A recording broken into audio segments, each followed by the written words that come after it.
আশা করি তোমরা সকলে ভালোই আছো। তো যে গরম পড়ছে বাবা, কি আর বলবো। যাই হোক, সবাই সাবধানে থেকো গরমের মধ্যে। তো আজকে আমি একটা ভিডিও বানিয়েছি অনেকদিন পর।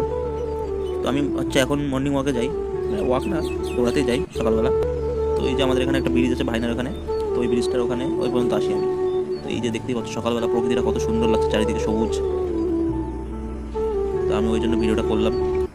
তো এই যে দূরে এখানে অনেকে সকাল সকাল এসে সেই ধান মানে বিছালি দেখে কাজ করছিল।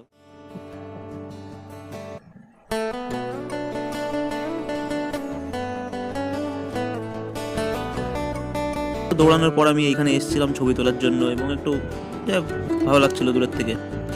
তো এখানে এসে আমি একটু ফ্রি হ্যান্ড ওয়ার্কআউট করছিলাম। যাই হোক, দেখতেই পেলে যে। তো এক্সারসাইজ করে বাড়ি ফেরার সময় আমি এগুলো ছবি তুলে নিচ্ছি। যাই হোক, দেখতেই পাচ্ছ কত সুন্দর। যদি আমি এডিট করেছিলাম। তো টাটা, অন্য একটি ভিডিওতে দেখাবে। বাই, ভালো থেকো সবাই, এবং গরমে সবাই সেফ থেকো।